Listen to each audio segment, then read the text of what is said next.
진실탐사 엔터테이너 있는 대로 다 까! 최경영의 이슈 오도독! 네, 최경영의 이슈 오도독 시작하겠습니다. 안녕하십니까. 저는 KBS 최경영 기자고요. 예, 윤석열 정부 초대 내각 한덕수 국무총리 후보자부터 해서 여러 장관들이 있는데요. 장관 후보자들 인사청문회 지난 2일부터 시작이 됐고요. 여러 의혹들이 있습니다. 오늘은 모둠 정리를 한번 해보겠습니다. 예, 총리 후보자 그리고 장관 후보자들의 의혹이 뭐고 팩트가 뭐고 그리고 이걸 정치적으로 말고요. 법적으로 사회적으로 어떻게 해석을 해야 되는지 그런 부분들을 이야기하겠습니다. 민변 개혁 입법 특별위원장이시고요. 김남근 변호사님 잘 하셨습니다. 네, 안녕하십니까? 예, 그리고 참여연대 권력감시국의 장동엽 선임 간사님 잘 하셨습니다. 안녕하십니까? 일단 청문회 보니까 여야가 이제 뒤바뀌어서 거의 내전이더라고요. 소감 평 간단하게 두 분이 해주시면 어떻습니까? 보면서 좀 슬프기도 하던데요. 예, 그러니까 그 문재인 정부는 이제 부동산 버블이 심각해서 예. 부동산 문제가 정치적으로 예민했지 않습니까? 그래서 다주택자라든가 부동산 투기를 했거나 부동산 세금을 탈루했다 그러면 아마 바로 후보에서 탈락하는 그렇게 됐을 것이고 그 부분의 검증은 아마 철저히 했던 것 같습니다. 근데 이제 이 윤석열 정부는 아마도 이 능력주의가 이제 최고 가치인 것 같아요. 예. 그러다 보니까 학벌도 대부분 다 서울대에 나오고 또 사회적으로 다 이렇게 성공했다, 출세했다 하시는 이제 전직 관료나 의사, 변호사 이런 이제 분들이 주로 이제 후보자들인데 하나같이 다 부동산과 관련된 이제 문제들이 있는 거죠. 그래서 거의 절반 이상의 분들이 이제 그 부동산 관련해서 다주택자이거나 농지 부동산 투기를 했다거나 부동산 세금을 이제 탈루했다라는 이제 그런 의혹들이 있어서 과연 이제 이런 부분에 대한 검증을 했나 이런 이제 의혹까지가 좀 들어요. 그러니까 아마도 이 윤석열 정부에서의 장관 후보자 검증 과정에서는 부동산 투기나 부동산 세금 탈루는 그렇게 큰 검증 기준이 아니었던 것이 아닌가 그런 이제 의문까지 들고 있습니다. 장 간사님은 전반적으로 보시면서 어떻게? 일단 사회이사내각 혹은 이해충돌내각 이렇게 부르려도 손색이 없을 정도의 그러니까 이전에 어느 정부보다 사실은 사회이사나 또 민간 영역의 이력이 문제가 되는 후보자들이 많았고요. 또 자녀와 관련된 의혹, 그러니까 이를테면 아빠 찬스, 엄마 찬스 같은 그러니까 자녀의 진학이나 혹은 여러 가지 이제 재산과 관련되는 의혹들이 그 어느 때보다 또 많았던 인선이 아니었나 이렇게 평가하고 있습니다. 예. 김인철 교육부 장관 후보자 같은 경우는 사회부총리 후보자는 스스로 사퇴를 했기 때문에 뒤에서 이야기하기보다는 앞에서 짧게 이 부분은 근데 사실 방석집도 그렇고 왜냐하면 박사 논문을 심사를 하는데 방석집에서 봤다는 거는 이건 수사를 해야 되는 거 아닌가요? 술집에서 그 술값을 누가 냈는지도 굉장히 궁금해지고 술값이 어느 정도 나왔는지도 그리고 그게 처음이었는가 그것도 궁금하고요. 일단 최소한은 이제 소위 김영란법이라고 하는 청탁금지법 위반은 반드시 문제가 되겠죠. 근데 이제 그 금액 액수나 이제를 보면은 논문을 통과시켜주는 대가로 이제 접대를 받은 거 아닌가 이렇게 되면 이제 뇌물죄의 문제가 발생할 수 있습니다. 이게 국립대학인 경우는 뇌물죄가 되고 이제 사립대학일 경우에는 배임 수재죄가 되는데 그런 것들이 이제 다 문제가 될 수 있는 사안이어서 수사도 필요한 사안일 수 있고. 저도 대학교 겸임 교수를 하고 있습니다만 또 우리 대학이 이렇게까지 그런가라는 좀 생각이 들어요. 그래도 그 대학 박사 논문 심사를 한다는 건 그 사람의 인생을 책임지는 거거든요. 그리고 그 통과된 논문이 그 사람의 어떤 인생의 간판처럼 돼요. 그래서 그분은 그 박사 논문에 따라 무슨 집합건물 전문가 이렇게 사회적으로도 이제 대우를 받게 되는데 그런 굉장히 엄중한 심사를 방석집에 가면서 술 마셔가면서 했다라는 것들은 좀 윤리적으로도 교육자의 윤리적으로도 상당히 좀 문제가 있는 것이 아닌가 생각이 듭니다. 장 간사님은 이런 경우 보셨어요? 방석집 박사 논문은 저는 진짜 처음인데. 그러니까 아마 이런 학위 논문 이제 심사 과정에서 접대를 한다거나 이런 거는 이렇게 그냥 흔히들 뭐 이렇게 있는 일 정도로 보통은 뭐 얘기되기도 하는데 논문 표절도 좀 있었고. 그렇죠. 예. 뭐 근데 이제 아마 그 건 때문에 이제 결정적으로 지금 이제 이 김인철 후보자가 결국 스스로 이제 물러나겠다고 하는 게 아닌가. 그러니까 그 전까지도 사실은 이미 물러날 사유들이 충분히 넘쳤는데 풀브라이트 장학금. 예, 근데 사실은 뭐 그 자녀나 가족들이 풀브라이트 장학금을 받은 것보다 이분은 대학 총장이나 이제 뭐 그 한국 대학교 협의회 이사장, 아니 그 회장을 하면서 그 직무와 관련되는 사실 비위들이 굉장히 많아서 계속 예. 문제가 됐었거든요. 그러니까 이분은 그 직을 맡은 것을 뭐 개인적인 뭐 이유로 이제 아니, 개인적인 사익을 위해서 이제 그 직책을 악용한다거나 직책에 관련된 권한을 악용한다거나 이런 사례들이 많아서 사실은 뭐 방서치 이슈는 터질 게 터졌다 정도로 이해하는 게 네, 맞지 않을까 이런 생각이 듭니다. 그 감사원에서 감사위원 하면서 받은 카드로 본인 그 총장 선거할 때 교수 접대하고 뭐 이런 것도 있었잖아요. 법인카드 사용. 그거 이외에도 뭐 총장 시절에 이제 자기가 주주로 있는 회사가 이제 외대 기숙사 뭐 운영권에 이제 관여케 하는 그런 의혹도 있었어서, 그러니까 이제 셀프로 자기가 주주로 있는 회사에다 특혜를 준 의혹이 불거졌었거든요. 그러니까 이분은 자기가 가진 권한과 직책으로 이렇게 직책에 따른 권한을 거의 최대한 활용해서 사익을 이제 추구하는데 좀 악용하지 않았나는 의혹들이 계속 있었어요. 그래서 예. 오히려 이 건은 정말 아까 말씀드렸듯이 이제 막장에 이제 거의 마지막 카드가 나온 게 아닌가 이런 생각이 듭니다.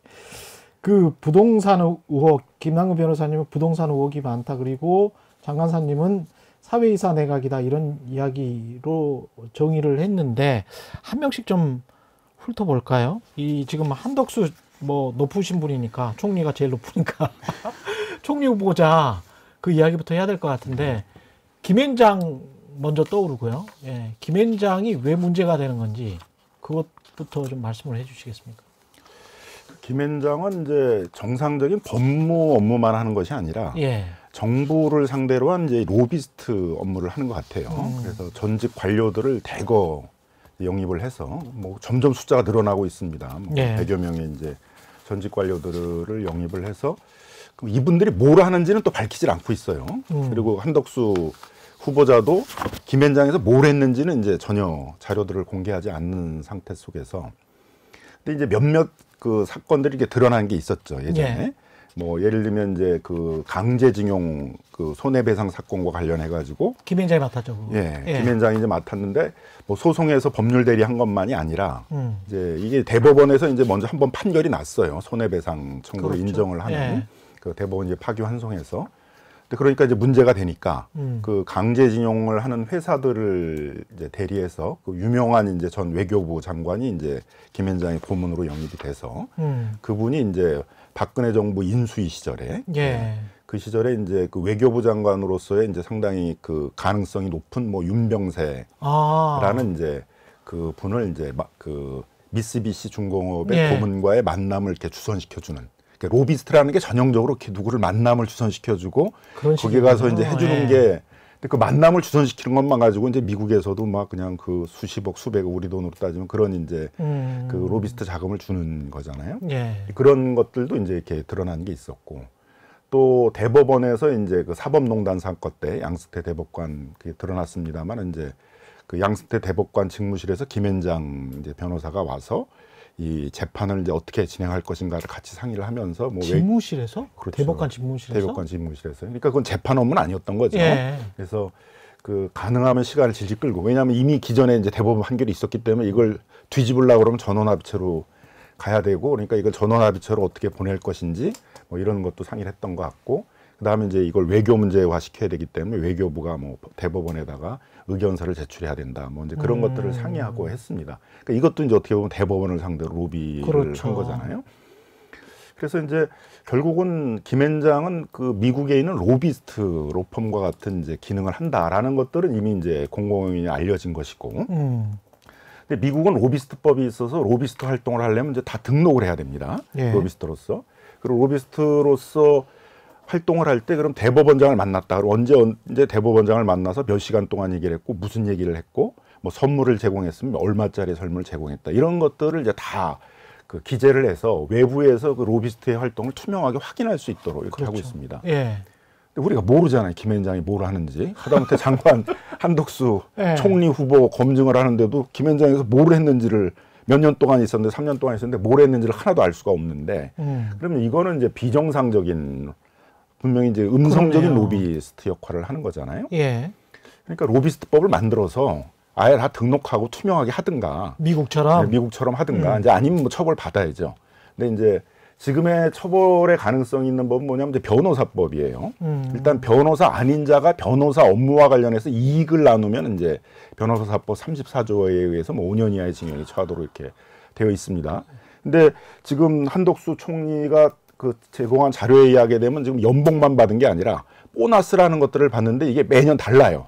액수가. 아. 그러니까 어떤 사건의 처리에 따라서 이제 보수를 받았다라고 볼 소지가 크잖아요. 예. 그러면 이제 그 변호사법 34조에 어떻게 보면 변호사와 그 이익을 나누는 게 될 수도 있고 또 변호사가 아닌 자가 공무원의 사무, 공무원이 취급하는 사무와 관련해서 뭐 알선이나 청탁 같은 것들을 한다 그러면서 보수를 받으면 그러면 이제 그것도 또 형사처벌 대상이 됩니다. 그렇네요. 근데 그러면 주로 이분들이 하는 것들이 정부를 상대로 해서 공무원들이 취급하는 사무와 관련해 가지고 이렇게 만남을 주선해 준다든가 예. 이런 알선 이런 걸 하는 거잖아요. 예. 근데 그거와 관련해서 이제 보수를 받았다, 대가를 받았다, 아니면 그게 성공하면 이익을 나누기로 했다. 그러면 그게 변호사법으로서 처벌을 받는 것이거든요.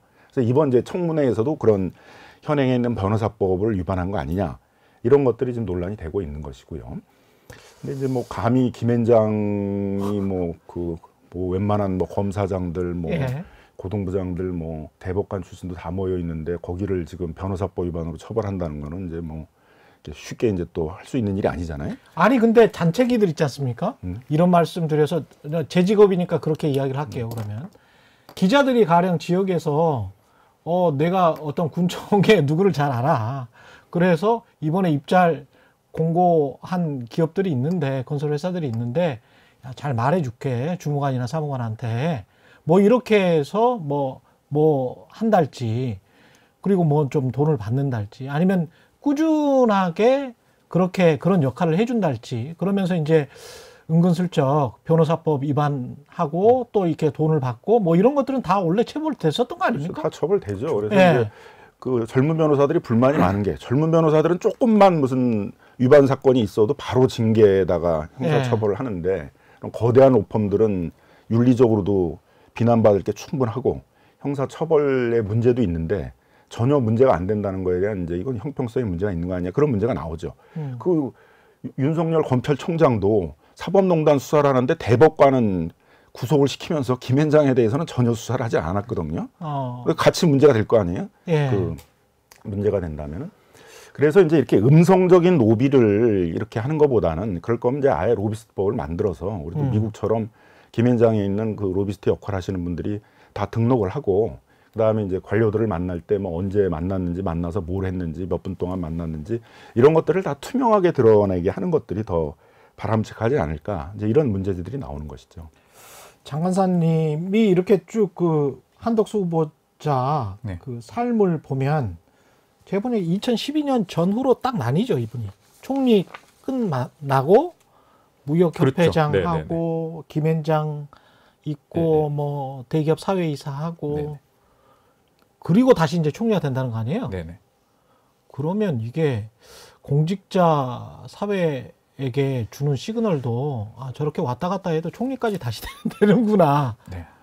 라는 것. 그 다음에 김앤장에 가서 뭐 또는 대기업 사회이사로 이제 끝났다라고 생각했는데 저분이 다시 공직사회로 와서 내 윗사람이 될 수 있구나. 이게 공직사회에 미치는 악영향도 굉장할 것 같거든요. 그렇죠. 일단 예. 이번 인사청문회에서도 그러니까 이 자료를 더 추가로 이제 지금 한덕수 총리 후보자가 인사청문위원들에게 제출한 자료거든요. 예. 김앤장 활동을 했다고 한 자료인데 예. 이게 총 지금 그러니까 7쪽짜리인데 예. 그 중에 뭐 인사말 그러니까 연설했던 그 네 차례 뭐 공식 행사 같은데 참석한 환영사. 예. 예. 근데 환영사가 차지하는 페이지 수가 한 지금 보면 한 4페이지 정도 4페이지 정도 되니까 예. 4년 4개월간의 최근 이제 김앤장에서 이력 활동이 한 3페이지 정도로 정리가 된다는 거예요. 근데 이게 받은 돈이 19억 6천여만 원 정도를 받았다는 거예요. 20억 정도 받았다. 예, 예. 그러니까 이거를 납득하라고 이제 인사청문회에서 그 추가 자료를 제출해라라고 예. 얘기를 하니까 그 김앤장의 영업기밀이거나 개인정보보호법의 위반 소지가 있기 때문에 법률적 검토가 필요하다 이런 식의 핑계를 댔거든요.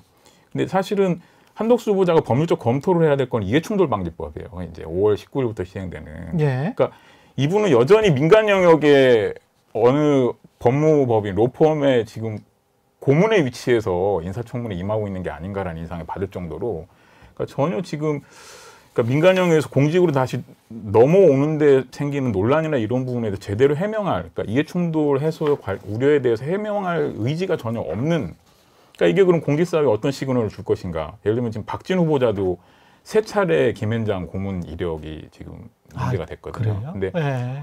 인사청문 요청안에는 2차례밖에 안 담겨 있습니다, 실제로. 또 그리고 인사청문회 과정에서 이 3차례 중에 가장 최근에 이제 그 김앤장 고문 이력을 하면서 받은 수입이 한 9억 정도 되거든요. 3년 정도 이제 예. 임하면서 그 정도만 밝히고 그 이전에 김앤장으로부터 받은 수입에 대해서는 언급을 하질 않아요. 박진 후보자도. 그러니까 이런 분들이 다시 언제든지 공직으로 고위공직으로 드나들 수 있다고 얘기하는 건 지금 현직에 있는 공직자들에게 김앤장과 같은 로펌이나 혹은 민간 기업들이 언제든지 관리 대상, 그러니까 자신의 관리 대상이 될 수 있고 나가서 예를 들어 이제 일자리나 혹은 고소득을 보장받을 수 있다라는 시그널을 주는 것이기 때문에 부러움의 대상이죠, 사실은. 그렇죠. 그러니까 예. 이게 만약에 한덕수 후보자가 이번에 인선이 인준이 되게 되면 이거는 뭐 그러니까 이런 관리 대상이 될 수 있다는 건 그냥 사실은 국회에서 공인해 준 거와 다르지 않기 이래도 때문에 되고 앞으로도 괜찮고 나도 총리까지 이래도 예. 괜찮다. 네네. 근데 이제 문제는 사실은 뭐 인사청문회 과정에서 국민의힘 소속 이제 그 의원들께서는 뭐 이게 노무현 정부 때 이미 검증을 거친 분이다 이런 얘기를 하시는데 지금 공직윤리가 계속 공직윤리와 관련되는 제도들이 계속 진화하고 있거든요. 예. 발전하고 있는데 그 추세에 전혀 맞지 않는 그 이전의 잣대를 가지고 한 총리에 대해서 지금 노무현 정부 때도 검증을 받은 분이니까 이번에도 국무총리에 임명해야 된다라고 얘기하는 논리를 전개하는 것 자체가 여전히 지금 이 공직윤리에 대한 이해도 없는 분들이 인사청문위원으로 인사청문에 임하고 있다라는 비판도 가능한. 아니 시기도 안 맞는 게 총리가 된 다음에 그 다음에 나가서 무역협회 김앤장이 있었고 김앤장이 있었을 때는 2019년이거든요. 그렇죠. 예, 2019년 뭐 이 전후에서 한 3년 동안 있었던 건데 제가 지금 이거 보니까 해외 기업의 국내 유치 지원을 했고 국내 기업의 해외 진출을 도왔고 거기에서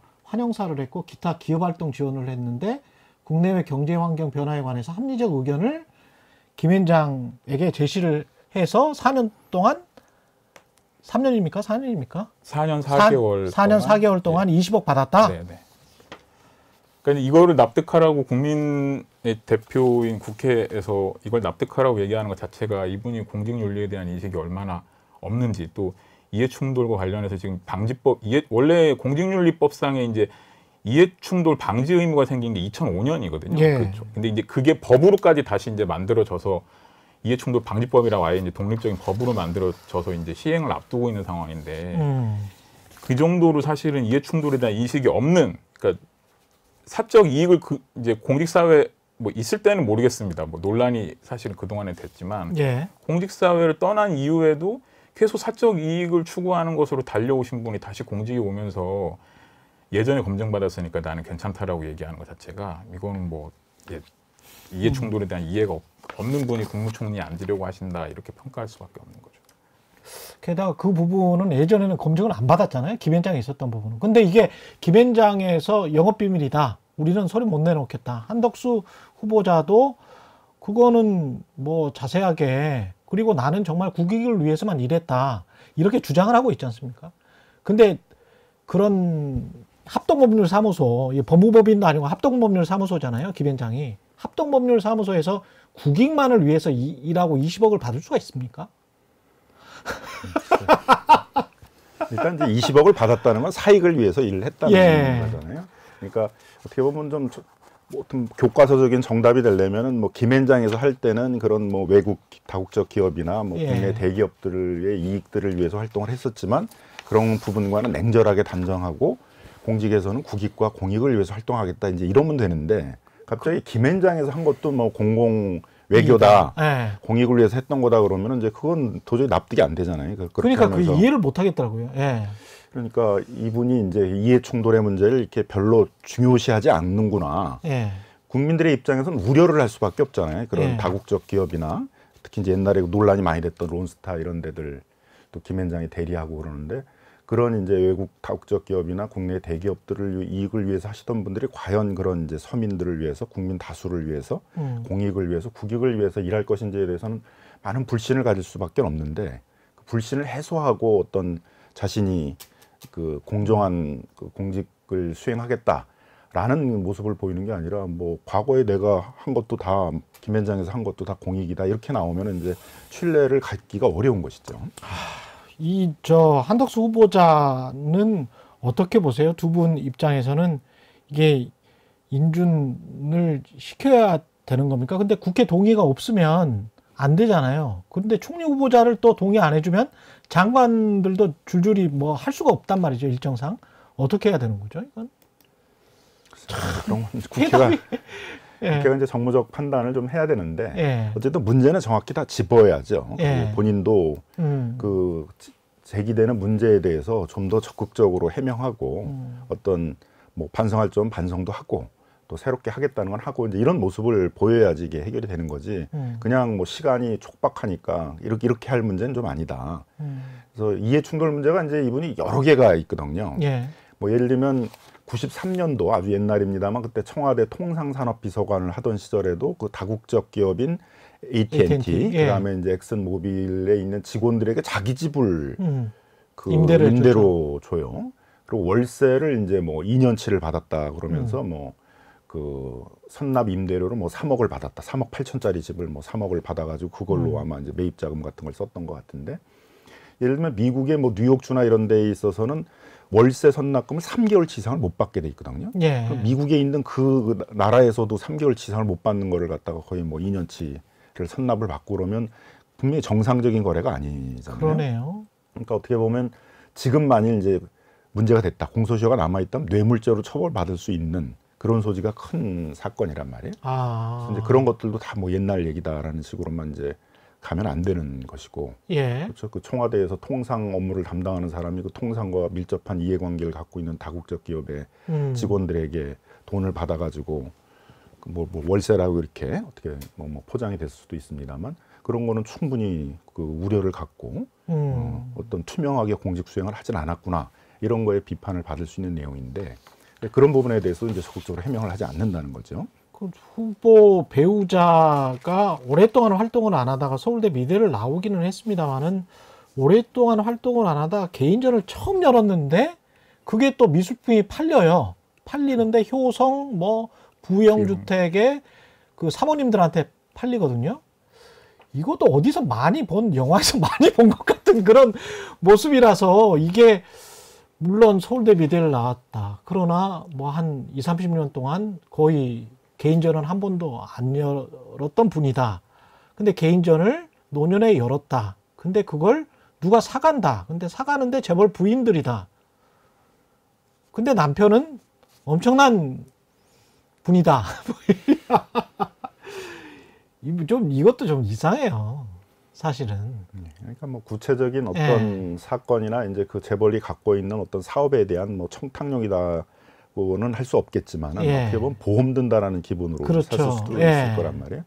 그래서 이제 포괄적 뇌물죄라는 그런 이제 법리도 있고 한 것들인데 어쨌든 이제 공직 잘하면 또 다시 또 공직으로 갈 사람이라면 이제 그런 거에 대해서 굉장히 신중해야 되는데 그런 어떤 이해 충돌의 문제, 공직자로서의 윤리적으로 비난받거나 국민으로부터 신뢰를 떨어뜨릴 수 있는 그런 사안들에 대해서 별로 이렇게 대수롭지 않게 생각하는 경향이 있는 것이 아니냐라는 우려가 있는 것이죠. 이게 지금 한 몇 개월 동안 들여다보신 거 아니에요, 장 간사님은? 네네. 예. 이 한덕수 후보자 줄줄이 이렇게 나올 때 어떤 생각이 드세요? 이분 같은 경우는? 일단 뭐 이제 사실은 이제 뭐 처음에는 너무 예전에 분이 다시 또 그렇죠. 오시는 것이라서 이제 그냥 뭐 이게 이제 지금 뭐 경제나 통상 환경이나 이런 것도 사실은 또 과거와도 또 달라진 측면이 있는데 아무리 전문가라고 하더라도 이게 뭐 그냥 단순히 경제 전문가라는 이유로 이게 국무총리 앉히는 게 적절한가라는 의문도 있었는데 이분이 사실 이제 제도 변화를 못 따라가는 삶을 살아오셨는데 그러니까 이제 지금의 공직윤리 제도는 사실 뭐 이해충돌방지법 이제 5월 19일에 시행된 이해충돌방지법을 비롯해서 공직윤리 제도는 공직이냐 민간의 이익을 위해서 살 것이냐를 선택하라고 하는 거거든요, 공직자들에게. 근데 이제 이 지금 한 후보자님 이미 길을 달리 가셨는데 지금 와서 다시 오셔가지고 국무총리까지 이미 또 하신 분이 다시 또 국무총리로 오셔서 도대체 뭐 어떤 비전을 제시할 수 있을 것인가. 오히려 지금은 이미 공직사회를 이끌 자격을 사실은 잃었다고 보셔야 돼요. 왜냐하면 이해충돌의 대명사가 되셨기 때문에 2012년 이후의 삶이 그렇죠. 그러면 지금 상황에서 이미 뭐 사실은 이게 뭐 위법성의 여부를 떠나서 공직 사회를 이끄는 이제 국무총리로서의 역할을 맡기기는 어렵지 않나 이렇게. 그리고 이제 또 다른 종합 백화점 같은 분이 정호영 후보자인데 정호영 후보자는 의혹들을 좀 정리를 먼저 해주십시오, 장관사님. 예, 이게 저희가 이제 김인철 후보자랑 정호영 후보자는 사실 막상막하죠. 네, 이게 정리한 사실 언론들의 보도 속도를 따라가는 게 어려울 정도로 이제 저희가 뭐 방송에서도 말씀드렸었는데 저희가 이제 후보자 이름하고 이제 땡땡땡 후보자 단독 이렇게 언론에서 검색을 하거든요. 그렇죠. 저희도 뭐 사실 이제 독자적으로 자료를 수집하거나 하기가 뭐 저희가 조사권을 갖고 있는 건 아니어서 어려우니까 이제 언론 보도나 혹은 이제 인사청문위원인 국회의원실에서 이제 내놓은 자료들을 기반으로 해서 이제 또 팩트 체크를 하는데 후보자 단독 이렇게 검색을 하면 제일 많이 뜨는 분들이 이제 김인철, 정호영. 그래 저희는 이제 단독 보도 제조인이라고 그렇게 별명을 붙이고 있는데 정호영 후보자 같은 경우 일단 기본적으로 그 뭐 농지법 위반이 처음에 논란이 됐었고요. 위반. 그러니까 농사짓 이제 구미 쪽에 이제 농사를 실제로 짓지 않는 것 같은데 이제 뭐 토지를 갖고 있다 이런 게 있었고 대표적인 게 경북대 병원의 고위직을 맡고 있을 때 뭐 병원장을 하거나 이런 고위직 맡고 있을 때 자녀들이 다 연달아서 이제 경북대 의대에 편입을 한 의혹이 있죠. 특히 이제 아들 같은 경우에는 뭐 첫 해 이제 딸이 진학했을 때 떨어졌는데 다시 또 다음에 이제 특별 전형으로 특별 전형 지역 특별 전형 케이스로 해서 됐다는 의혹이 이제 있는 거고요. 병역 의혹이 있고요. 병역 의혹도 있고 또 이제 그 정호영 후보자 이제 뭐 경북대 진료처장으로 있을 때 새마을금고 이사장을 겸직 신고 안 했다. 겸직 신고 안 한 것 때문에 이게 이제 감사받아 가지고 문제가 됐거든요. 게다가 임대 사업자였는데 이것도 겸직 신고 안 했잖아요. 임대 사업자도 겸직 신고를 안 하고 그거 이외에 그러니까 한 지금 겸직 신고 안 한 것만 한 7년간 미신고 겸직으로 한 뭐 뒤늦게 신고한 뭐 사후에 거의 신고한 것까지 포함해서 겸직 신고 안 한 걸로 해서 이제 한 대여섯 건이 된다고 하더라고요. 그걸로 벌어들인 수익은 한 5천만 원 정도. 임대 사업자는 월 2천만 원 정도씩 그렇고 그거 이외에 이제 직책으로 어떤 기관의 직책이나 뭐 이런 걸로 이분은 그러니까 신고를 안 하는 걸 당연하게 생각하는 것 같아요. 그러니까. 이분이 의사고 교수고 병원장이신데 다른 직업이 있는 거예요, 사실은. 임대사업자시기도 하고 농지를 소유해서 농업인이시기도 하고 새마을금고 이사장이시기도 하고. 네, 그렇죠. 너무 부캐가 많아가지고. 그러니까 이제 문제는 사실은 이제 이 국립대 병원 같은 경우에는 국립대 설립에 관한 법이 따로 있어서. 그렇죠. 그리고 이제 국립대 교수 지위 같은 경우에는 그냥 사실 겸직을 신고하면 그 이제 그 뭐 학교 측에서 이제 그냥 허가를 하면 겸직이 가능하거든요. 그러니까 대개의 경우에 신고하면 뭐 크게 뭐 문제가 없으면은 그냥 허가를 해주기 때문에 사실 신고만 하면 되는데 이분은 그냥 신고도 생략하고 마음대로 하시는 부캐를 마구마구 갖고 계시는 경우라고. 이분도 또 김인철 장관 후보자처럼 법카. 그렇죠. 법카도 그때 코로나가 한창일 때 법카를 뭐 하여간 유용하게 잘 쓰셨더라고요. 심야에 뭐 이렇게 직원들, 뭐 인사청문회에서는 직원들이 이제 고생을 너무 많이 하기 때문에 그게 회식용이었다. 회식용이었다라고 얘기를 하시는데 뭐 그런 의혹도 있고요. 뭐 그거 이외에는 이제 사실은 뭐 오히려 너무 공직 윤리와 관련되는 문제들이 많아서 그렇지만 뭐 이제 대구 지역의 매일신문이라고 예. 대구 경북 쪽에 이제 지역 신문인데 거기에 칼럼을 이제 꽤 오랫동안 쓰셨는데 그 칼럼들에서 문제되는 내용들이 굉장히 성평등 의식의 문제를 드러내는 칼럼들도 많고 예. 여러 가지 이제 그런 글들에 관련된 문제가 처음에는 이제 문제가 됐었거든요. 그러니까 여성을 굉장히 대상화하면서 출산율 높이기 그렇죠. 위한 수단으로만 네. 보는 그러니까 이제 그런 칼럼들. 그래서 사실 이제 보건복지부를 맡길 만한 정도의 그런 인식을 갖고 계신가 이제 문제가 처음에 대두됐었는데 그 이후에 이제 계속 워낙 다른 게 많으니까. 근데 이제 공직 윤리와 관련된 논란들이 더 많으니까 아예 그 이슈를 묻혀버렸죠. 변호사님은 정우영 후보자 어떻게 보셨습니까? 뭐 이분도 이제 부동산 투기에 굉장히 능하신 분인데요. 예. 이분이 레지던트로 있을 때 농지를 매입했어요. 아, 그러니까 그렇습니까? 일단 이제 예. 레지던트니까 아직 수입이 충분하신 분이 그렇죠. 아니잖아요. 예. 그러니까 그 수입이 어디서 났는지도 또 문제가 되니까 이제 뭐 증여세 이런 이제 탈루 이런 문제가 이슈가 될 수 있고 또 그 당시에는 이제 농지는 이제 농업인만이 살 수 있잖아요. 영농 예. 목적이어야 되니까. 근데 그건 이제 가장 중요한 걸 그때는 거리로 봤어요. 그렇습니다. 매일 출퇴근하면서 맞아요, 농사를 맞아요. 져야 맞아요. 되잖아요. 그래서 예. 소위 통작거리라고 그래서 4km 이내에 맞아요. 예. 주소가 있어야만 예. 농지를 살 수가 있었습니다. 그러니까 이분이 또 위장 전입도 했어요. 그래서 옛날에는 이명박 정부 때 이제 유독 그 위장 전입 농지를 매입하려고 투기 목적으로 농지를 매입하려고 위장 전입한 게 많아가지고 왜 또 이명박 정부는 왜 이런 사람들만 다 이렇게 후보로 올리냐 이제 이런 비난이 있었었는데 그리고 예. 그것만 가지고도 그 당시에는 이제 막 낙마 대상이 됐어요. 그랬죠. 근데 이제 이분이 전형적인 지금 그런 레지던트 그 바쁠 때 사실 나는 저쪽에 저 농촌에서 산다 이렇게. 그렇죠. 하고서는 이제 난 농사 짓는다 그러면서 이제 농지를 이제 매입을 했고 또 지금도 어쨌든 농지를 갖고 있는데 농사 안 짓잖아요. 그렇죠. 그러면은 사유가 뭐 질병이든 뭐 부상이든 무슨 이런 게 있어야 되는데 맞아요. 예. 어떤 이유로 지금 농사를 안 지면서도 농지를 계속 갖고 있느냐. 그래서 결국 농지 보존 행정의 어떤 공백을 이용해 가지고 그런 걸 이제 농지 투기를 한 것이 아니냐라는 이제 문제가 제기될 수가 있는 거죠. 예. 복잡하네요. 그 이분 법카 이야기 하다 보니까 갑자기 또 원희룡 장관 후보자도 그 소고기 오마카세부터 해서 예, 굉장히 많이 쓰셨던데 원희룡 장관 후보자의 의혹들은 어떤 거였습니까?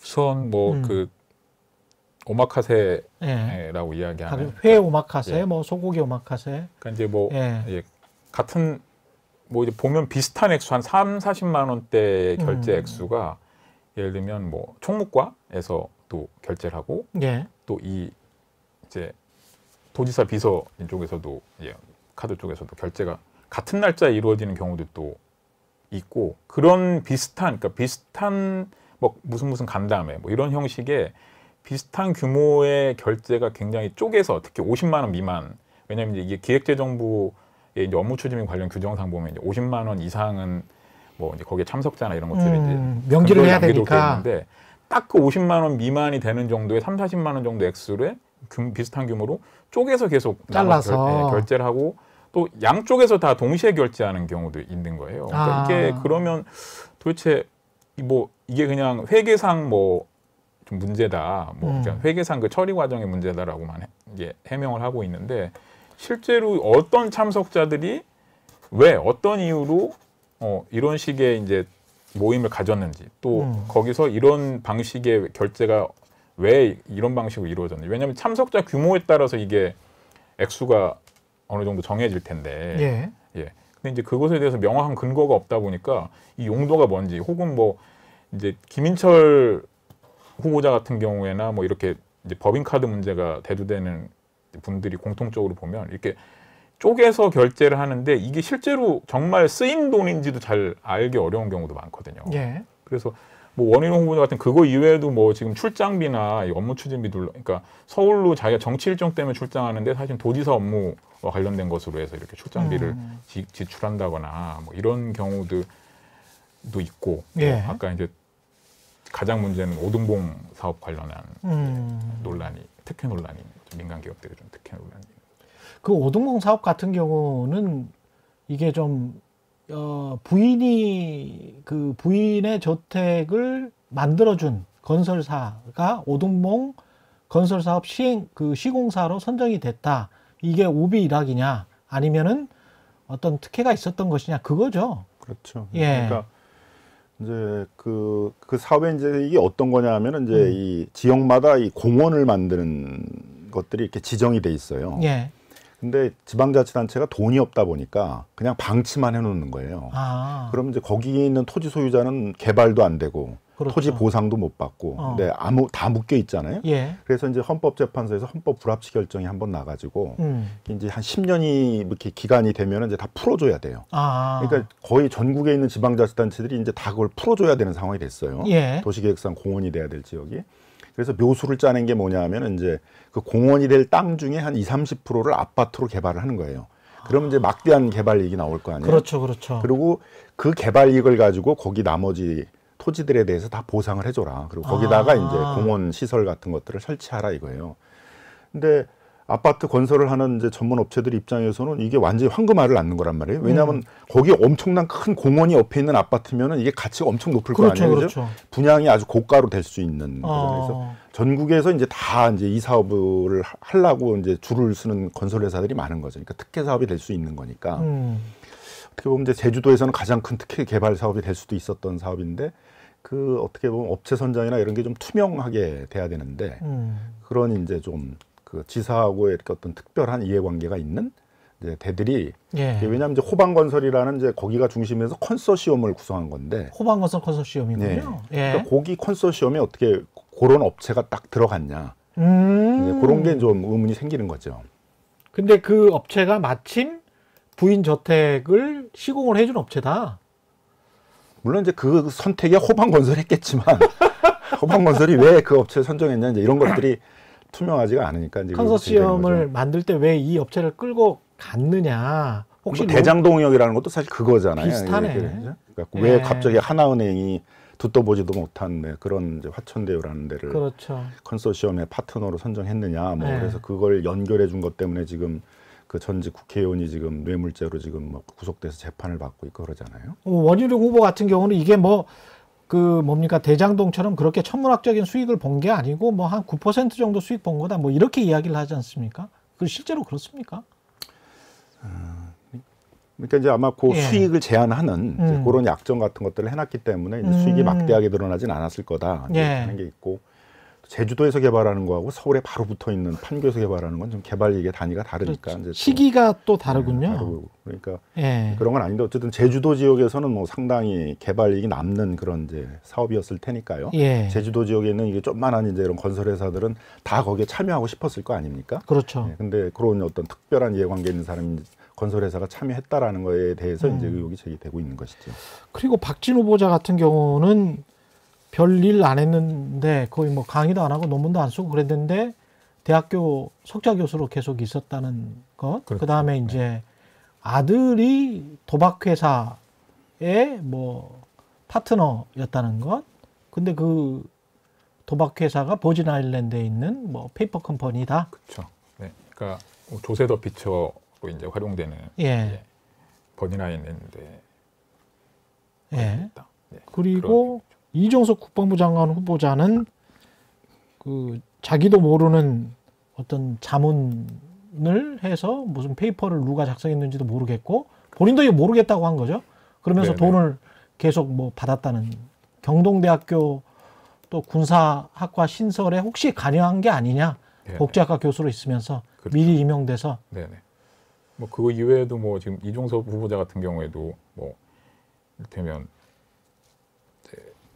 국책 연구기관 자문위원 하면 자문위원 하면서 또 뭐 이제 정치적 활동도 동시에 했다는 논란 때문에 이것도 겸직 위반이군요. 사실 이제 뭐 그러니까 이제 그렇죠. 이제 왜냐하면 특히 이제 국방과 관련되는 것들은 사실은 뭐 이제 좀 정치적 문제랑 이제 좀 별개로 그런 역할을 하라고 사실 이제 자문위원을 좀 맡기는 것인데 그런 활동도 이제 좀 논란이 되고 있습니다. 이런 겸직 신고 미비랄지 뭐 이런 것들은 공통적으로 지금 나오고 있는 것 같고 그러면서 이게 어떻게 보면 이제 직업이 많고 직위가 많고 뭐 이런 분들이잖아요. 근데 아까 이제 사회이사 내각이다 그런 말씀도 하셨는데 사회이사가 지금 한 8명 됩니까? 네, 뭐 지금 7, 8명 대통령 되죠. 예, 그죠? 대통령 비서실장까지 하면 네, 8명 정도 됩니다. 이런 것들은 어떻게 봐야 될까요? 사회이사 같은 경우에 지금 뭐 박보균 문화체육부 후보자도 마찬가지잖아요. 사회이사를 했었죠. 네. 예. 어떻게 봐야 되죠? 일단 이제 사회이사가 되는 과정에서도 이제 이해충돌 문제가 발생하신 분들이 있죠. 지금 한덕수 총리 같은 경우도 김앤장의 그 고문으로 있었는데 김앤장이 이제 SO일이라는 회사에 또 자문을 하고 있었거든요. 그리고 상법에 의하면은 그 상시적으로 법률 자문을 해주고 있는 그 법률 회사의 피용자나 변호사가 사회이사를 못하게 돼 있어요. 그 이해충돌 문제 때문에. 본인은 변호사가 아니었기 때문에 이해충돌이 아니라고 그러지만 본인이 고문이라고 그랬잖아요. 근데 그렇죠. 우리나라 이 변호사법상에 있어 제도에서 변호사 사무실에 고문이라는 제도는 없어요. 다 피용자거든요. 변호사의 보조자여야지 되는 거지. 예. 그거 아니면 이제 브로커가 될 수밖에 없잖아요. 그죠? 그러니까 이해충돌 문제가 분명히 있었던 거죠. 근데 그런데도 이제 또 사회이사 역할을 하셨던 거고.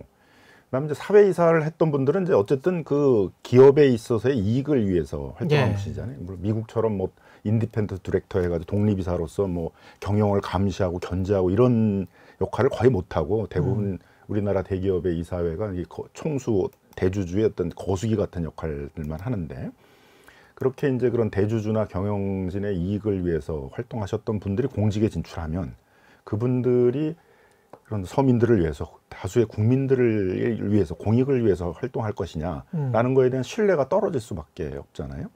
정말 전화를 안 받을까? 그 느슨한 관계에 있었던 뭐 그런 사적 기업들의 어떤 임원들로부터 뭐 요즘 괜찮으십니까 하면서 이제 바쁘시겠지만 뭐 잠깐 통화 가능할까요 하면서 할 때 그 통화를 우리가 그걸 일일이 감시할 수는 없는 거 아니에요?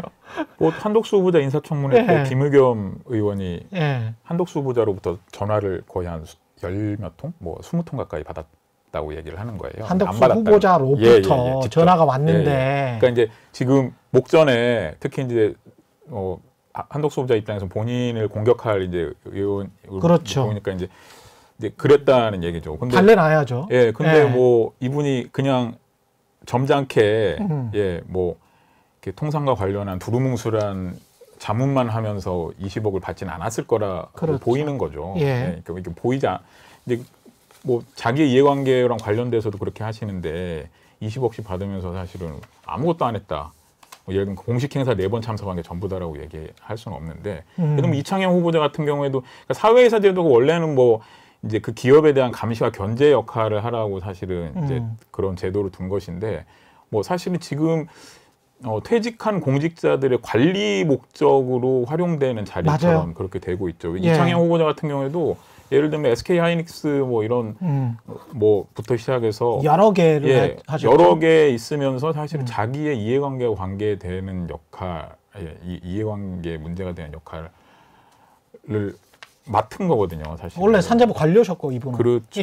행시를 패스하신 분이. 그렇다 보니까 사회이사를 하면서 사실은 이분이 이제 대학에 강의도 나가시는 분인데 연구 실적이 확 떨어졌다는 거예요. 그 이전하고 달리 사회이사나 이런 대외적 활동을 하면서. 근데 그런 걸 보면 이제 이분들의 경로는 사실은 공직으로 다시 돌아오실 게 아니라 계속 그 역할을 그냥 쭉 하시면 되는데 공직으로 이제 돌아오신다고 하면서 이제 이 이력들이 문제가 됐는데도 전혀 문제의식을 느끼는 태도를 보이지 않고 있거든요. 해명을 봐도 문제가 없다라고 본다 이렇게 보고 계시니까 그런 문제들이 사실은 지금 국민들의 눈높이뿐만 아니라 사실 공직윤리의 좀 이제 발전해가는 기준하고는 맞지 않다 이렇게 볼 수밖에. 이 기업들이 요새 돈을 많이 벌어서 그런지 과거에는 뭐 사회이사 제가 한참 취재할 때는 뭐 4, 5천만 원 정도 받는 줄 알았었는데 뭐 1억 가까이 주기도 하고 그러더군요. 1년에 사회이사도. 그러니까 이제 그분들의 전문성을 산다는 측면도 있지만은 또 한편으로는 그게 이제 관리의 역할도 되는 것이거든요. 그리고 그런 전직 관료 출신을 사회이사로 하는 거는 이제 그 회사가 기대가 있는 거죠. 우리가 혹시 세무조사를 받으면, 우리가 혹시 또 무슨 조사를 받으면, 또는 우리가 하는 사업에 대해서 그래도 이분이 무슨 역할을 하겠지. 또 이분이 존재한다는 것 자체가 이미 영향력이 있는 거거든요. 그래서 상당히 고위직에 있던 관료가 이사로 있는 회사에 대해서 그 후배들이 관료로 있는 상황에서 이렇게 공격적인 행정을 하기가 어려울 수 있잖아요. 그렇게 해서 어떻게 보면 이제 보험 든다는 기분으로 이렇게 앉혀놓는 거니까 그런 것들이 이해충돌 문제가 다 발생할 수 있는 것이죠. 그리고 마지막으로 이제 한동훈 후보자, 법무부 장관 후보자 이야기도 부동산 이야기부터 시작을 할까요? 이분이 사법연수원 수료 딱 직후에 엄마로부터 잠원동의 아파트를 받은 게 아니냐, 이거는 증여받은 게 아니냐, 그런. 그러니까 이제 거기는 두 가지의 이제 예. 얘기 있는 겁니다. 첫 번째는 소유권 보존 등기를 하자마자 한 달 내에 그걸 팔았어요. 그러니까요. 그 굉장히 이례적이잖아요. 예. 근데 또 그걸 보니까는 이제 지역주택조합이에요. 지역주택조합은 이제 무주택자들의 내 집 마련을 위해서 만든 제도이기 때문에 예. 조합원의 입주권을 양도하는 건 불법입니다. 그 당시에도 이제 그 뭐 2년 이하의 징역에 처하는 이제 그런 사안이었는데, 예. 그러니까 이제 첫 번째 드는 의혹은 그거죠. 조합원 입주권을 이제 그 어머님이 사전에 샀던 거 아니냐.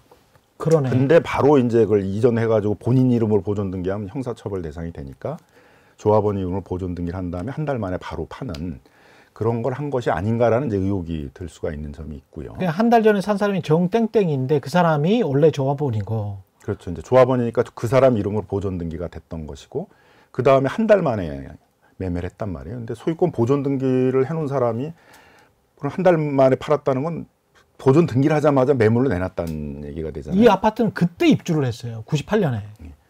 그러니까 미리 이미 팔려 있었다 가능성이 많은 거죠. 그러네. 그러니까 이제 미리 사놨던 거를 이렇게 예. 조합원 입주권을 사놨던 걸 가지고 이제 등기를 한 다음에 바로 이렇게 넘기는 그걸 한 것이 아니냐라는 이제 의문이 있고, 그 다음에는 이제 한덕수 총리가 이제 한동훈 예. 후보자가 그 돈이 없었잖아요. 그때 사법연수원 다닐 때. 그렇죠. 저도 사법연수원 같은 거의 비슷한 시기에 다녔습니다. 예. 뭐 60만 원 받아가지고 집을 산다는 건 좀 어렵잖아요, 그죠? 그때 60만 원이었습니까? 98년도에? 예, 뭐 예. 그때 이제 뭐 그 정도밖에 안 됐는데 그거 갖고 어떻게 집을 살 생각을 하겠어요? 이거 예. 연수원 다닐 때도 비용도 많이 들어요. 그렇죠, 그래서 그렇죠. 그거 다 쓰고도 빚을 대부분 많이 져가지고 나오는데 예. 집을 샀다라는 건 좀 굉장히 이례적인 거란 말이에요. 그러면은 일단 증여 의혹이 들 수가 있겠죠. 예. 근데 근저당권부 집이었기 때문에 근저당을 떠안으면서 했기 때문에 맞습니다. 매입 대금이 안 들었다, 이렇게 이제 이야기를 변명을 할 하고 소리가 있어요. 있어요. 예. 근데 문제는 또 그러고 또 산 다음에 바로 한 달 만에 다 갚았어요. 그렇죠. 누구 돈으로? 그러니까 이제 그 누구 돈으로 갚았냐가 지금 이제 문제인 거죠. 그걸 예. 그냥 어머님이 주고 어머님이 다시 받는 식으로 했으면 사실 증여가 된 거잖아요. 그렇죠. 그래서 증여의 가능성이 상당히 높은데, 그럼 이건 제가 보기엔 쉬워요. 내가 1억 어머니한테 보냈다라는 통장만 보여주면 되잖아요. 아, 내가 갚았다. 내가 갚았다는 걸 보여주면 되니까 이제 뭐 어디 대출을 받아서 뭐 자금을 마련해서 갚았다라든가, 그러면 이제 쉬운 해명인데 이걸 굳이 청문회 때 가서 해명을 하겠다 그러면서 덮으니까 이제 더 의혹이 드는 거죠. 또 하나는 이제 어머님이 이제 상당히 이렇게 부동산 투자를 좀 많이 하시는 분인 것 같습니다. 예. 그래서 상가도 한 4개 갖고 계시다 그러고 뭐 주택도 갖고 계시다 그러는데 임대소득이 많아요. 근데 이 한동훈 후보자가 어머니를 피부양자로 해가지고 건강보험료를 안 내는 거죠, 어머님이. 그럼 소득이 있으면 건강보험료를 내야 되잖아요. 내야 되는데.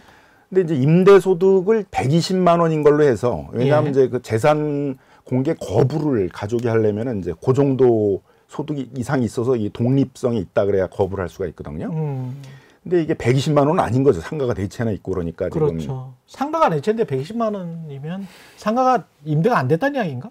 그러니까 이제 뭐 적어도 이렇게 통상의 시세로 예. 따져보면은 뭐 한 1,000만 원 가까운 월 예. 임대소득이 있을 것이다라고 예상이 드는데, 그걸 120만 원만 있는 것으로 이렇게 한 거는 이제 부실 신고를 한 거죠. 왜냐하면 이제 그러네요. 그 자기가 피부양자로 건강보험료를 안 냈다는 거를 좀 변명하기가, 그래도 월세 뭐 120 정도 버니까 이런 정도 설명이 되는데 월세 1,000만 원 버는데 피부양자로 해가지고 건강보험료 안 냈다 그러면 이제 비난 가능성이 높잖아요. 그러네요. 그래서 그런 이제 부실 신고 같은 걸 한 게 아니냐, 이제 그런 또 의혹도 들고 있습니다. 그래서 상가 4개면 1,000만 원이 아니고 2,000만 원, 3,000만 원이 될 수도 있겠습니다. 상가 크기에 따라서는 뭐. 그렇죠. 예, 네. 전혀 다른 액수가 나올 수도 있겠습니다. 1,000만 원이라는 거는 4채면 거의 미니멈 수준인데요. 제가 알고 있는 시세로 봤을 때는. 예, 이게 서울 다 지역이라면 다 예. 불법적 요소들이 좀 있는 거죠. 그러네요. 근데 이분이 이제 문제는 법무부 장관 후보자란 말이에요. 어떻게 보면 법을 엄중하게 법치주의를 세워야 되는 분인데 본인 스스로가 이렇게 법을 위반하는 걸 좀 가볍게 생각한다. 그러니까 예를 들면은 또 자동차를 부인이 그 구입을 하면서 부인도 또 변호사예요. 자동차 예. 취득세를 좀 덜 내려고 또 위장 전입을 했어요. 주소를 옮겨서. 그렇죠. 그러니까 어떻게 보면 위장 전입도 이게 형사 처벌 조항도 있는 건데 근데 그런 것들을 해놓고 또 해명을 하시는 방식이 그땐 다 그랬다. 뭐 그렇게 큰 문제 아니다. 이렇게 또 얘기를 한단 말이에요. 그러니까 이제 그런 법을 위반하는 걸 너무 좀 가볍게 생각하는 거 아니냐. 또 법을 지키는 것도 이렇게 뭐 크게 법만 위반하지 않으면 문제 안 된다라는 식으로 보는 거 아니냐. 뭐 예를 들면 임대도 마찬가지로 그 임대차 3법이 만들어졌단 말이에요.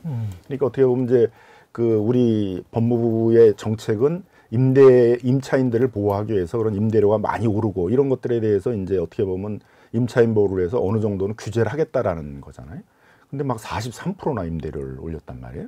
그리고 그건 갱신 청구권을 임차인이 어떻게 보면 행사할 수 있었던 사안이었는데도 임차인이 그걸 또 제대로 행사를 못하면서 발생했던 문제인데 그러면은 적어도 이제 검사와 같은 그런 공직에 계신 분이라면 그런 걸 잘 오히려 임차인에게 안내해 줄 수도 있는 배려도 해줘야 되는 분인데 그런 상황에서 43%나 이제 임대를 올렸다 이런 것은 이제 그게 이제 어떤 법의 정신을 지켜야 되겠다기보다는 법에 위반되는 것만 아니면 내 이익은 다 챙기겠다 이제 이런 어떤 태도로 익힐 수 있기 때문에 법무부 장관 후보자로서의 공직윤리에는 좀 그 적합한 수준이 아닌 거 아니냐 이제 그런 의문이 드는 것이죠.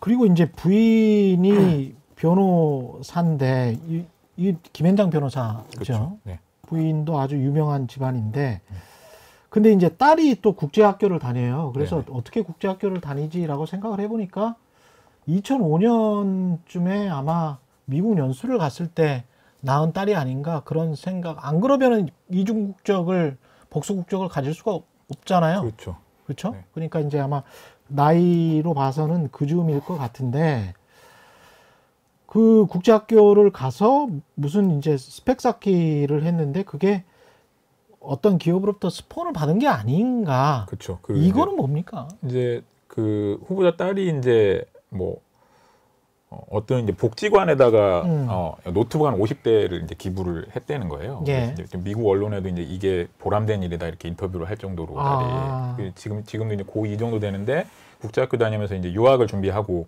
있는 과정인데 이제 문제는 이 노트북 50대 정도를 제공했던 기업이 어머니하고 연관이 돼 있는 거죠. 한동훈 후보자 부인 되시는 분하고 이제 예. 연관이 돼서 그 배우자의 지인이 거예요. 그 기업의 법무 담당 그렇죠. 임원이다. 임원이고 예. 그러니까 이제 이게 법무 담당 임원인데 검사이고 김현장에서 일하고 있는 예. 그 배우자랑 연결이 부부? 돼서 예. 딸을 통해서 이제 이익을 준 거 아니냐. 이게 이제 엄마 찬스라고 표현이 되지만 사실은 이게 그냥 단순히 엄마 찬스로 얘기하기 어려운 사안인 거죠. 노트북 50대? 네네네. 그러니까 이게 한 2020년 11월쯤에 이제 그 복지관에다가 노트북 50대 기부를 딸 명의로 한. 딸 명의로. 네네. 그 딸은 이제 내가 어떤 기업의 임원을 잘 설득을 해서 이렇게 노트북 50대를 받은 훌륭한 협상가다. 그러니 나를 이 좋은 대학에 넣어주시오라고 할 때 이제 나중에 미국 대학에 이제 자기 소개를 할 때 이렇게 이제 쓰는 어떤 스펙용이 아니냐 뭐 이런 사회공헌 이야기잖아요. 이런 걸로 스펙으로 이제 실제로도 활용을 하는 거죠. 예.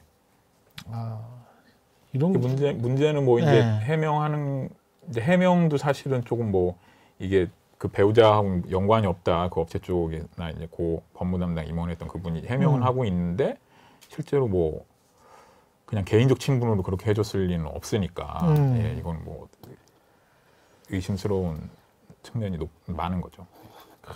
많은 후보자들이 이게 결국은 이해상충의 문제가 다 걸리네요. 신뢰할 수 있겠는가 그런 느낌이 듭니다. 한동훈 후보자는 이제 검사를 하셨던 분이니까 그런 거에 또 조심을 해야죠. 예. 예전에 전 공정거래위원장이 자기가 다니는 절에 이제 뭐 10억을 기부하라 뭐 이렇게 한 적이 있었는데 이게 제3자 뇌물죄로 형사처벌을 받은 적도 있거든요. 만일 그 검사가 어떤 다루거나 관계하고 있는 사건과 관련된 기업이 뭐 직접 이제 뭐 이 뇌물을 받은 문제가 되니까 뭐 예를 들면 딸이 다니는 뭐 딸이 어떤 기부 같은 행위를 하도록 하는데 도움을 주라 뭐 이렇게 만일 했다 그러면 그런 게 문제가 될 수도 있는 사안이 될 수 있거든요. 그러니까 그런 거에 좀 신중하게 되는데 이제 그런 관리들을 또 잘 하지 않았던 것이 아닌가 이제 그런 의문이 들고요. 또 이제 일반 젊은 사람들 입장에서 보면은 이렇게 고위 공직자들, 뭐 교수들 이런 분들이 막 그 자식들은 보게 되면 연구 논문 이런 데서 막 그 연구 논문에 무슨 공동 저자 이런 거로도 막 이름이 올라가고 예. 그다음에 뭐 엄청난 기부들을 하고 그런 게 너무 낯선 문화이고 그러니까요. 나는 도저히 접할 수 없는 그런 거잖아요. 근데 그런 게 막 이루어진다는 거에 대해서 이제 그런 고위공직자들이 어떤 뭐 그들 사회에 있어서의 문화에 대한 어떤 불신 이런 것들도 좀 가질 수가 있는 부분이어서 한동훈 후보자 같은 경우는 전형적인 이제 강남 키드더라고요. 강남 키드고 현대고등학교 나왔고 그게 73년생이니까 아마 현대고등학교 생긴 지 얼마 안 됐을 때 나왔던 그런 그리고 그 이후에 뭐 잠원동에 사법연수원 수료하자마자 잠원동에 자리를 잡았고 그 이후에도 계속 서초구하고 강남구에 살고 아파트도 뭐 두 채 가졌다가 양도소득세가 적절할 때 또 팔고 뭐 이런 식의 탁월한 절세도 했던데 그 예상충 부분들이랄지 다른 부분들 다른 후보자들도 그렇고 이게 성층권에서 왔다 갔다 하는 거 있지 않습니까? 저는 성층권이라고 표현을 하는데 그래서 돈 룩업인가 그 영화 있잖아요. 네네. 위를 쳐다보지 말아라. 뭐 그런 근데 위를 쳐다보는데 위가 투명을 해야 될 텐데 우리끼리 뭐 왔다 갔다 하는 거는 뭐 당신들이 뭐 관여할 일은 아니고 우리는 원래 이랬어라는 그런 느낌도 좀 듭니다. 이제 어떻게 보면 한동훈 후보자는 뭐 어머님이 주로 그런 부동산 투자에 예. 재능이 있었기 때문에 이제 어머님이 주로 한 거고 뭐 나는 그렇게 잘 모른다 막 이렇게 얘기할 가능성이 있는데 그렇게만 얘기할 수가 없는 게 본인 이름으로 이전 등기를 했잖아요. 그러니까 그렇죠. 본인이 산 부분이 있고 또 본인이 어머니를 피부양자로 올려가지고 어머님이 상당한 소득이 있었는데도 건강보험료를 안 내게 하고 한 게 있으니까 뭐 나는 그냥 잘 몰랐다. 그냥 어머님이 한 거다 이렇게만 할 수 있는 문제는 좀 아니지 않는가 생각이 듭니다. 예. 오늘은 주로 이제 팩트만 다 짚어 드렸고요. 의혹을 쫙 정리를 해서 뭐 유권자들이 또 판단을 하시겠죠. 근데 이제 뭐 인사청문회라는 게 그 정부의 권한이기 때문에 뭐 인준안이 통과가 안 되더라도 장관은 뭐 그냥 시키겠다고 하면 되는 거잖아요. 그렇죠. 네. 네. 뭐 이제 아무래도 이제 근데 국무총리가 이제 제청권을 행사해야 되는데 예. 한덕수 총리의 거치가 좀 문제가 되긴 할 텐데 아마 뭐 지금 한덕수 총리가 안 되더라도 예를 들면 뭐 김부겸 총리가 추경호 장관이 이제 보고서 채택이 됐으니까 이제 제청을 하고 추경호 장관 이제 권한을 위임받는 방식도 뭐 얘기가 되긴 있긴 하더라고요. 근데 뭐 그걸 떠나서 국무총리 후보자부터 이렇게 문제가 되고 있으니까 예. 첫 내각인데 인사검증이 이 정도로 안 됐을 거라고 사실 상상을 하기 어렵잖아요. 특히 윤석열 그 당선자 이력을 검사 출신인 주진우 변호사가 이거 했다며요. 예. 예. 그러니까 이제 검증 기준이 달랐던 것 같습니다. 검증 기준이 달랐다. 좀 뭐 부동산 투기나 뭐 다주택이나 뭐 예. 세금 탈루나 이런 건 별 중요하지 않고 예. 뭐 좋게 얘기하면 이제 능력을 보고 했다 이렇게 예. 뭐 얘기할 수는 있을 것 같은데 이제 뭐 능력이야 또 이제 하시면서 뭐 검증이 돼야 되겠지만은 예. 그렇죠. 뭐 능력뿐만이 아니라도 어느 정도 우리 사회가 공감할 수 있는 공직자의 윤리 정도는 좀 보유하고 있어야 되는데 그런 우리 사회 일반적으로 가지고 있는 공직 윤리의 기준하고는 좀 상당히 벗어나는 부분이어서 그런 이제 인사 검증의 기준 자체가 좀 문제가 있지 않았나 이렇게 생각이 듭니다. 더 덧붙이실 말씀 없으면 이제 여기로 마무리하겠습니다. 예, 고맙습니다. 민변 개혁 입법 특별위원장이시죠? 예, 김남근 변호사님이셨고요. 그리고 참여연대 권력감시국의 장동엽 선임 감사였습니다. 고맙습니다. 예, 감사합니다. 예, 최경영 이슈 어도독 저는 단단한 껍질에 쌓여 있는 궁금한 이슈를 들고 다음 시간에 다시 돌아오겠습니다. 고맙습니다.